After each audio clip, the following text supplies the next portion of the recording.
Operation झालं तरी भारत पाकिस्तान त्याच्यावरून आता टीका सुरू झाली। मी खरं तर याच्यावर बोलू नये असं मला वाटतं, पण तरी सुद्धा माझं वैयक्तिक मत खेळू नये।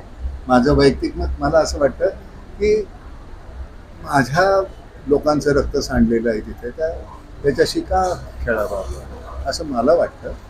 तर ते शेवटी माझ्या हातात असलेल्या गोष्टी त्याच्याबद्दल मी बोलावं, नुसतं मत व्यक्त करून बरोबर टायटलमध्ये नाना पाटेकरांचं मत मॅच खेळू नये, नाना पाटेकरांचं मत मॅच खेळू नये, ह्यानी हा विषय मग संपणार आहे का?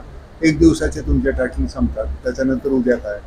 तर मला असं वाटतं सरकारी धोरण काय असावं किंवा त्यांचे नियम काय आहेत मला माहिती नाही। वैयक्तिक मत विचार, तर वैयक्तिक मत आता मला माहिती आहे, मी घरी पोहोचेपर्यंत नाना पाटेकर म्हणाले मॅच होऊ नये, आणि अजूनही आम्हाला असं वाटतं की नामच्या संदर्भातलं बोललोय ते जास्त। आणि दुसरं असं की शेतीविषयक आज गडकरी साहेबांनी जो मुद्दा मांडला की शेतीपूरक व्यवसाय सुद्धा असावा, म्हणजे त्यांनी शेळी वाटपाच्या त्यांच्या अपयशाबद्दल सांगितलं, पण आम्ही शेळी वाटपाचा एक छोटासा प्रयोग करून बघितला होता, सफल झाला। तसा गाय वाटपाचाही प्रयोग जर उद्या मोठ्या स्तरावर झाला आणि आपल्याकडे वेगळं जर दुधाचं उत्पादन वाढलं तर शेतकरी बांधवांना ती एक मदत होऊ शकते।